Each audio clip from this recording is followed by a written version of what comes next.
Papa Pepper. Land progress update. 5/31/18. Alright guys, Papa Pepper here. I'm going to call this one a land progress update. For the one I'm on the land, for another it's an update. And for three I feel like I'm making progress. There's just a lot to get done and apparently I work on everything at once. So the first thing is, this is going to be the mobile home site. Okay, I don't do groundwork. And what I mean by I don't do groundwork is that I have no experience in it. So I'm figuring out. Been using the backhoe a bit, take care of a couple things.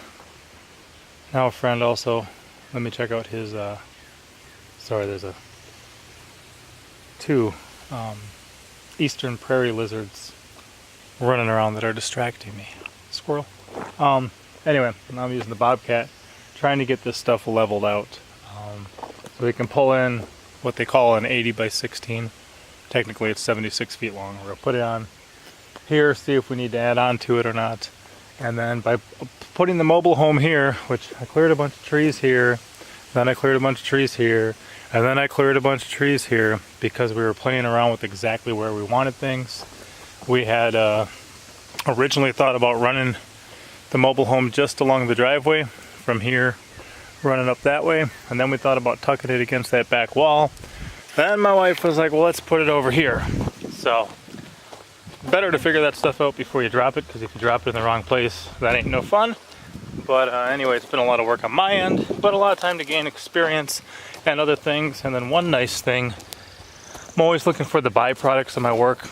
You know, as I roll them around here and deal with the dirt, I get a lot of free rock. That's good. There's people out there who actually buy rock, so I don't have to do that. But then the byproduct of what I've been up to lately is I got that pile of logs. And once I get the mobile home here, I'm waiting until I get the mobile home here because I know that's going to be enough work and I don't want to get any more distracted than I already am. But I'm going to pick up a portable Wood-Mizer LT10 sawmill from an old guy up the street who's pretty much done with it. So he can get some money for it, I can get a sawmill, and then if he ever needs, you know, any lumber and stuff, he'll know someone who's got one anyway. So that is another view of the mobile home site. Working on that, and then I realized I got a ton of fruit trees I got to put in.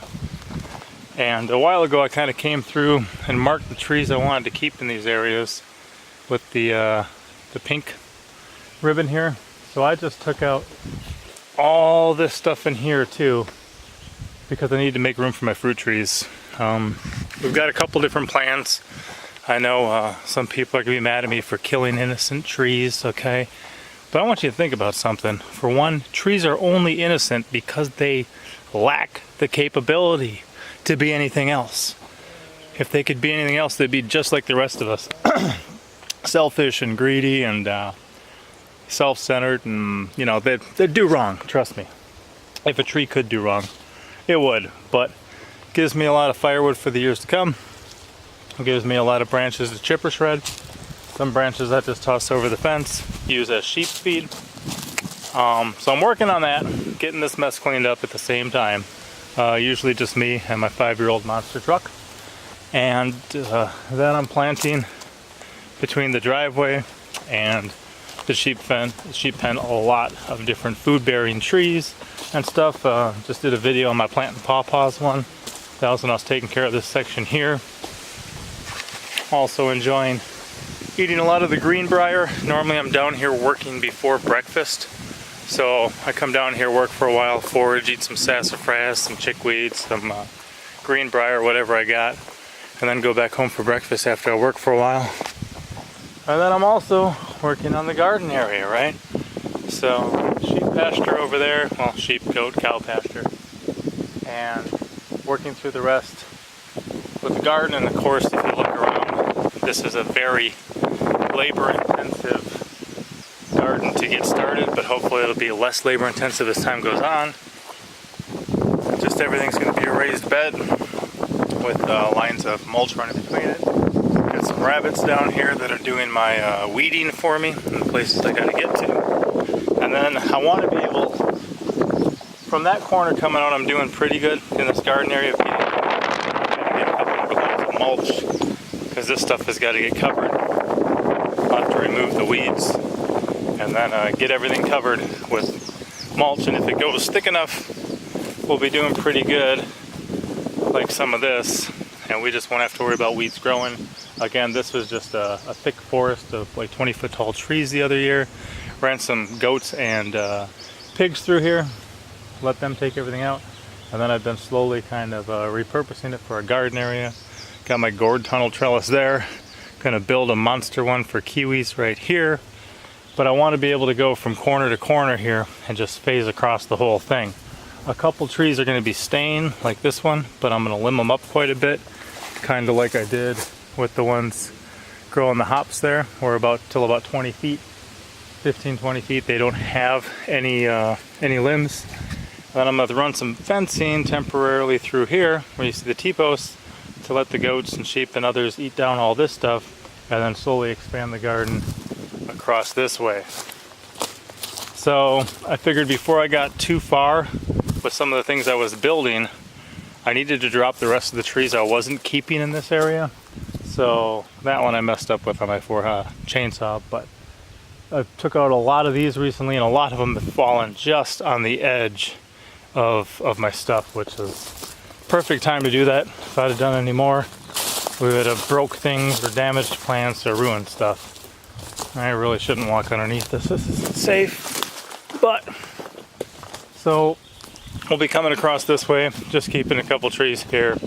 I got some plans for this area moving forward to have some stuff up on the hill overlooking the garden. I'll work on that eventually.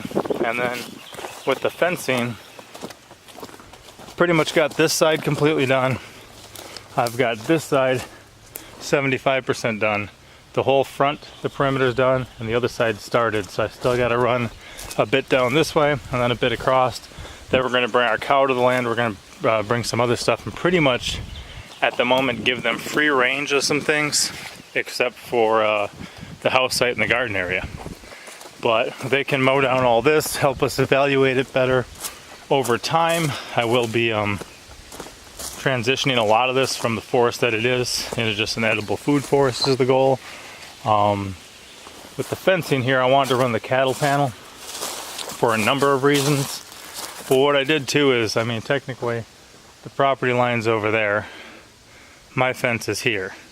So we've got this space that is still my property too. So this is actually going to be somewhere that I grow extra trees and stuff too. I want to make the most use of all my land. So where it's shady, I'll grow some pawpaws. In some other areas, I'll be growing some mulberries or whatever. But that way, any of my animals reaching through trying to eat it won't be able to get it. His cattle stay on his side of the fence, and we'll be able to use pretty much every square inch or foot or whatever it is of this property, because I want to be able to provide as much as I can for myself and for others, and really have a very diverse food supply that's grown here for the most part. I don't mind trading, you know, I've been buying things for years. I don't mind that. There's nothing wrong with it. It's just that I have a hard time trusting some things, and I'd rather just know exactly what is in the food, know if it's actually food or if it's something they just developed that they feed people as a food stuff. So that's where we're at right now. Again, Grandpa Pepper and Monster Truck and I cleared this edge. Makes it really easy for me to do my fencing. Beautiful big trees on the outside border here. We're working on it. That's kind of my progress update. Is the perimeter fence done? No. Okay, little brown skink. Perimeter fence done? No. Is the garden done? No. Is the house site done? No. Mobile home site done? No. Is my rock pillars on the perimeter fence done? No. But we're making progress and we're moving forward. So that's about where we're at on the land right now. I'll keep you guys posted. It'll go a lot quicker, I think, once we obviously live on the land. Looking forward to that move of just actually getting down here, getting the family down here, and beginning to work through things. On the bright side, our animals are doing a great job of taking care of a lot of jobs for us, and we'll see. Getting a lot of ticks right now, so looking forward to getting the guinea fowl down here. And if we get enough of them, you know, I may just let them free range a lot of this. So I'm coming up through about the middle of the property right now, from the one edge to the other. Got a lot of good pasture back here too, and we'll be enriching a lot of that over time to make it the best that we possibly can. This is actually the house site here. Again, mobile home site there. And we'll see what happens with the mobile home as we move forward. We wanted to leave this house site open in case we do decide to build. We just didn't want to build right away. We wanted to get here, evaluate some stuff, continue to progress, and make sure that that this is where we're supposed to be. Obviously, I'm investing in it with time and effort and blood, sweat, and tears, in a way that, you know, if we do stay here, we'll wind up with a return on that investment. I don't want to get 5 years down the road and be like, you know, if I would have planted some fruit trees 5 years ago, that would have been really good. So we'll work on it. But this is it. Working on it. We'll see how it goes. Papa out. As always, I'm Papa Pepper, and I'd like to remind you, don't post for free. If you'd like to be part of a revolution in social media, an economic power to the people where users can actually blog for cryptocurrency, then I'd recommend that you check out Steemit.com and join the revolution. Papa out.